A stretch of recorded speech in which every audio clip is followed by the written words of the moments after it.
Ano ang kanilang mga ginagawa ngayon? Tinitira sa PRRD.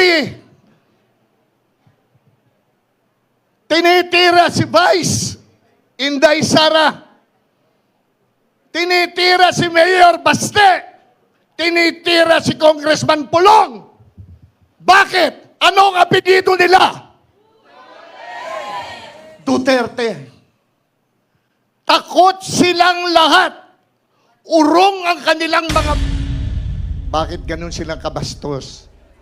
Sabi ko, kaya nga ang sinamahan kong slate, yung walang bastos, yung mga taong magseserbisyo ng totoo sa mga Pilipino.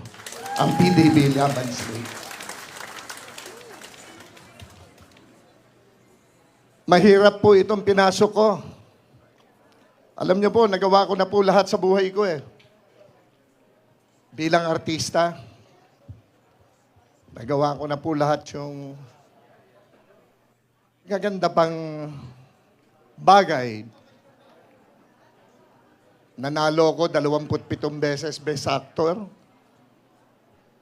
Naging box office king ako. Naging superstar ako. Akala ko po, ayos na lahat. Yung pala may kulang pa. Isipin nyo, baka nagsalita. Attorney J.B. Hinlo ng Visayas. Brilliant. Ilonggo. Tumayo ka naman. Magpakita ka sa kanila. Brilliant, matatag, matapang, ipaglalaban ng mga Pilipino, walang korupsyon sa katawan. Attorney J.B. Hinlo.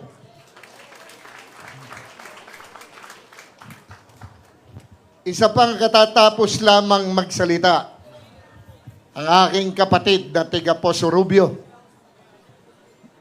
Ilocano. Abogado ko. At alam ko, tutulungan nyo rin ito. Attorney Raul Lambino.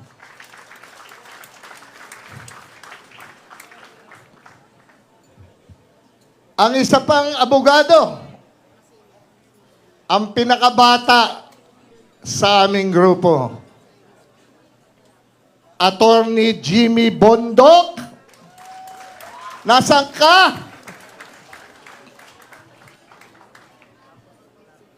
At siyempre, ang maisog, ang makikipaglaban ng husto, Attorney Vic Rodriguez.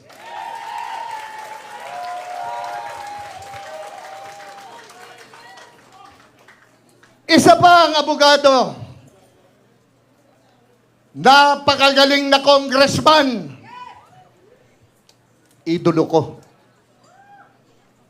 Kung saan nga pumunta yan, sinusundan ko. Kasi nakikita ko yung puso niya. Yung puso niya, nakikita mo, nararamdaman mo. Ginagawa lang niya ang tama. Napakagaling na congressman at alam kong magiging mas magaling na senador, Rodante Marcoleta.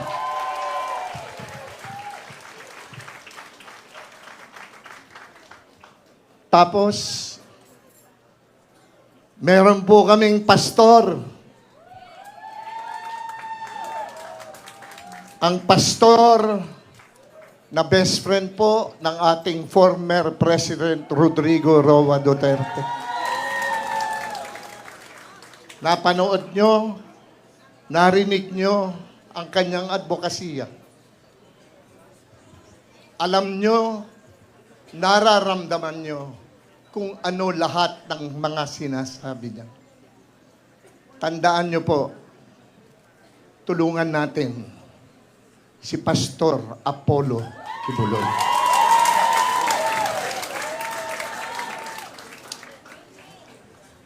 Dumako naman po tayo sa dalawang magigiting na senador na re-electionist natin ngayon. Itagaan nyo sa bato ang kamay niya kung nagkaroon man ng bahid ng dugo noon. Dugo ito ng mga walang hiya, hindi ng mga matitinong tao. Yan, si Senador Bato de la Rosa.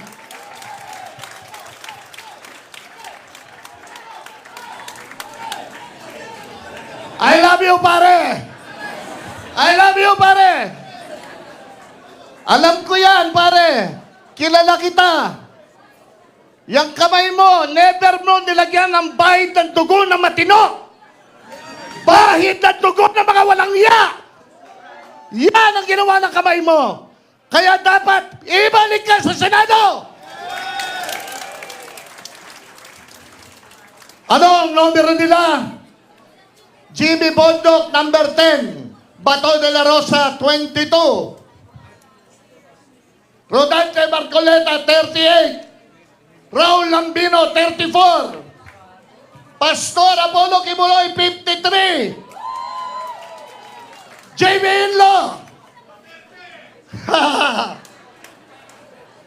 Numero 30. Kabisado ko lahat ang mga numero nyo. And last but not the least, my best friend. Nagkakilala kami 2003. Naging magkaibigan kami. Unang araw ng kampanya, nung siya'y tumakbong unang beses bilang senador. Unang araw pa lang, sinamahan ko na siya. Hanggang ngayon, sinasamahan ko pa rin siya. Ganon ang tiwala ko sa kanya. Senador, na ang tawag ng sambayanang Pilipino ay Mister, na ang tanging bisyo ay ang mag. Anong numero sa balota? 28! Wala na naman palakpak. Ano ba?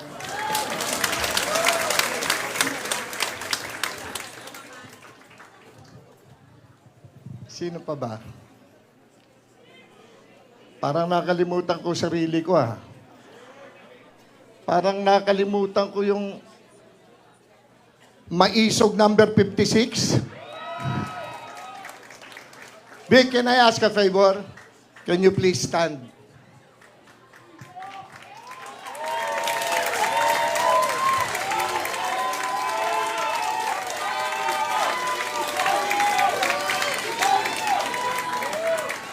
Now, Jimmy Bondoc, can you please stand?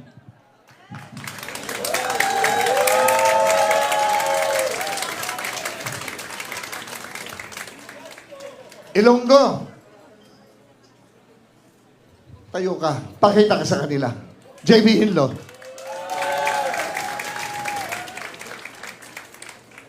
Taga Poso Rubio. Tayo ka, please. Raul Lambino. Ang aking idolo, ang aking kaibigan, ang aking sinusundan. Congressman, soon to be Senator Rodante Marcoleta.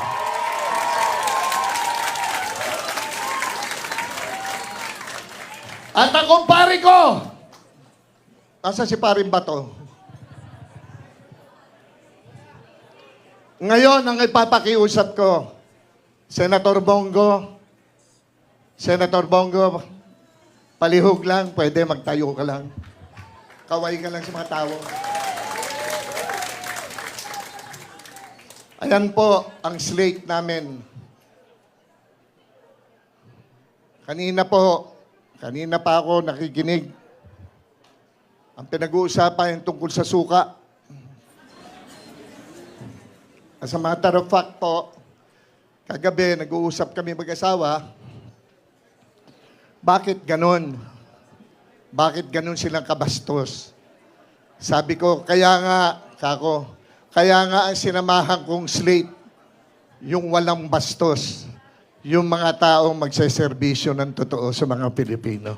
Ang PDB Laban Slate. Mahirap po itong pinasok ko. Alam niyo po, nagawa ko na po lahat sa buhay ko eh. Bilang artista, nagawa ko na po lahat yung gaganda pang bagay. Nanalo ko 27 beses Best Actor. Naging box office king ako. Naging superstar ako. Akala ko po, ayos na lahat. Yung pala may kulang pa. Naisara ko nga po yung libro ko eh. Aklat ng buhay ko bilang artista. Nung makita ko pong may kakulangan, dahil nakita ko po ang ginagawa ng aking kaibigan, si Senator Bongo. Buong Pilipinas po, inikot na namin. Mag-aanim na taon na ho kaming umiikot. Sa kaduluduluhan po ng Pilipinas, dulot dulo. Narating ko na po dahil sinasamahan ko po si Senator Bongo kung paano ang pagsaserbisyo sa mga Pilipino. Yung totoong pagsaserbisyo. Sa pelikula, pagtatanggol sa mahihirap, tulong sa mahihirap, ginagawa namin yan nila Vivian Velez. Ginawa namin yan. Pero ang realidad ay ito. Itong nangyayaring kahirapan talaga sa mga mahihirap. I have seen the poorest of the poor all over the Philippines. Balik-balik po kami ni Senator Bongo. Walang tigil. Bawal ang mapagod. Kalalabas ko nga lang ng ospital eh. Kasi sumobra ng pagod ng katawan ko. Pero pinilit ko pong dumating ngayong gabing ito, ngayong araw na ito dito. Dahil I will not miss this. Like what I said, nasara ko ang aklat ng buhay ko bilang artista. Meron akong isa pang hindi nagagawa. Kaya nagbukas ako ng aklat ng buhay ko muli, pangalawang beses. Pero hindi bilang artista. Bilang isang public servant. This is my last hurrah. And I want to give it all. Ang magagiting ko pong mga kasama, abogado, ako hindi. Meron mga kandidatong, mga kasama natin sa PDP, mga doktor. Ako hindi. Meron mga engineer. Ako po hindi.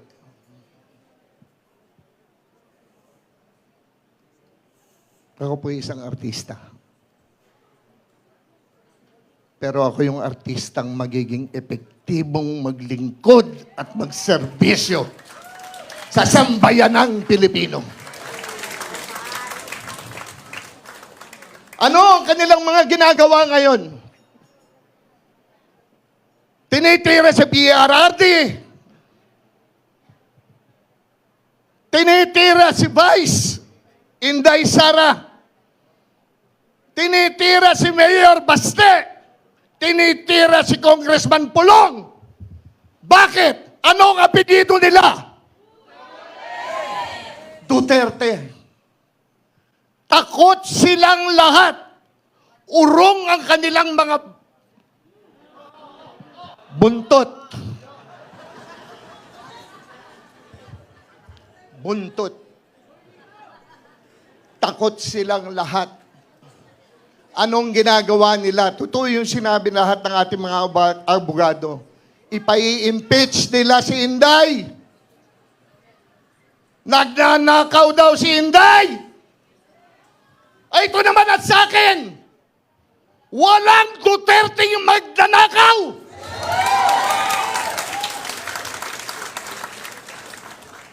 Kung haharap silang lahat sa salamin, alam nila sasabog yun, kaya ayaw nilang lahat humarap sa salamin. Alam nila kung sino ang mga magnanakaw at alam nilang sila yun. Bakit ganito nangyayari sa atin? Salamat. Bakit ganito nangyayari sa ating bansa? Pati nga ang West Philippine Sea, sinisisi pa ka PRRD.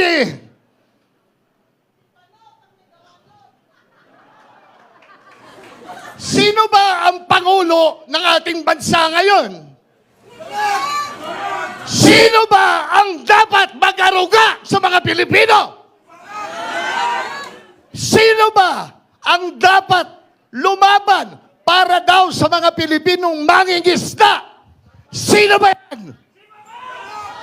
Bakit isinisisi kay former President Rodrigo Roa Duterte? Bakit?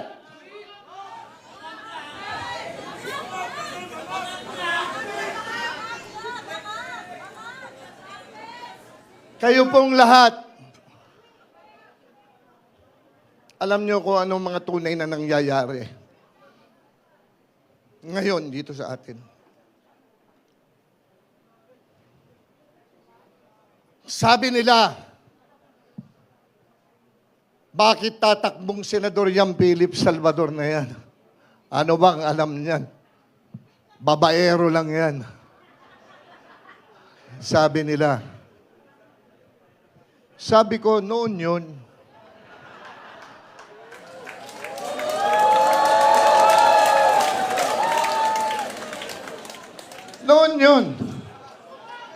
Nung kabataan ko, inaamin ko. Pinagdaanan ng buhay ko yan eh. Kasi nung kabataan ko, naging marupok ako. Pero ngayon, good boy na to eh!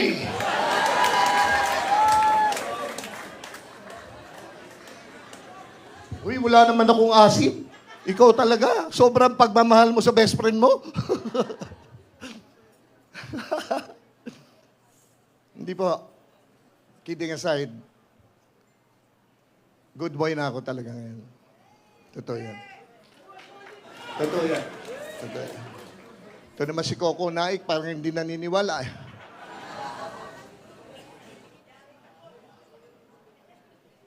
Advokasya. Kapayapaan, peace and order. Gusto kong ipagpatuloy ang naiwan laban ni PRRD.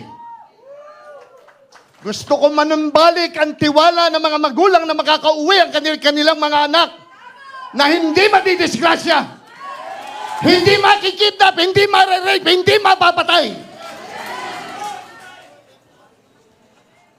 Gusto kong mawala na ang bentahan ng droga sa harapan mismo ng krame. Merong pinapatay na foreigner sa loob mismo ng krame. Sa loob ng sasakyan. Pinatawag yan ni Senator Bato sa Senado.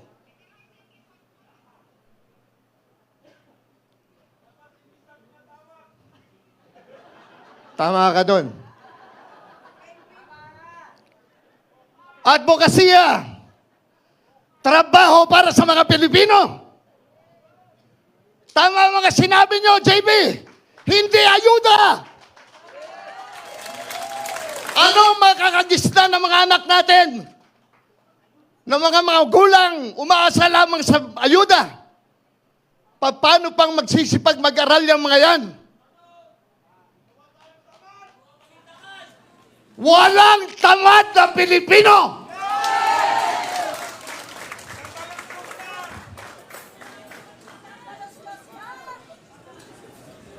Ginagawa nila tayong tamad. Wala pong tamad na Pilipino. Kaya kailangan po talaga magkaroon tayo ng matibay na batas para magkaroon ng trabaho mga Pilipino. Sabi, gagawin daw 20 pesos ang kilo ng bigas.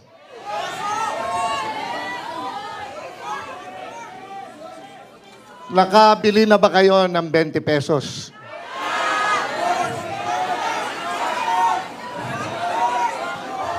Sabi ni Sir, isang cup na kanin, 20 pesos. Ayun. Tama ka doon. Tama ka doon. Tapos tinatawag kaming utusan lang na bumili ng suka.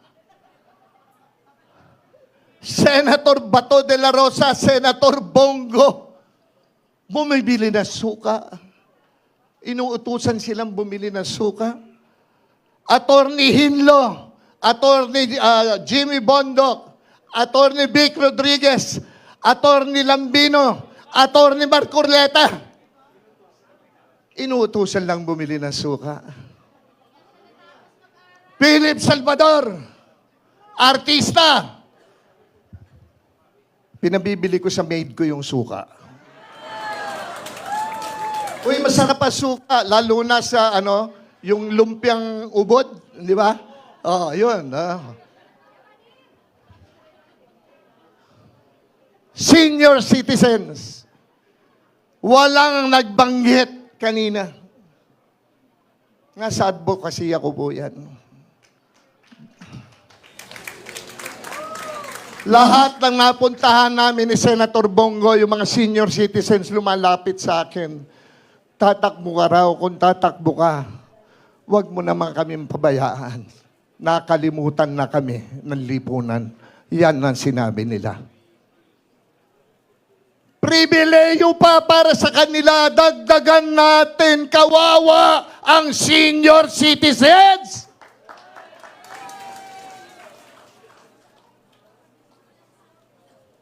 My heart goes to them. Alam nyo, pagka lumapit na sa inyo, gaganunin ka, tapos, tulungan mo kami. Suntok po sa puso ko yan. Hindi kaya ng dibdib ko yan.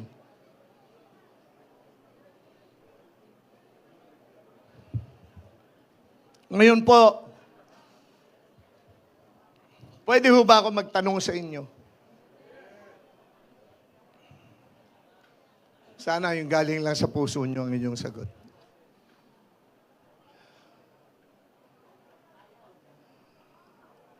Mahal nyo ba tutulungan nyo si Jimmy Bondoc? Mahal nyo ba tutulungan nyo si JV Hinlo? Mahal nyo ba tutulungan nyo si Vic Rodriguez? Mahal nyo ba tutulungan nyo si Raul Lambino? Mahal nyo ba tutulungan nyo ang aking idolo, Rodante Marcoleta? Mahal nyo ba si Pastor Apollo Kibuloy? Bato de la Rosa? Mr. Malasakit Bongo? Robin Padilla? Hindi ako papayag niya. Senador Robin Padilla!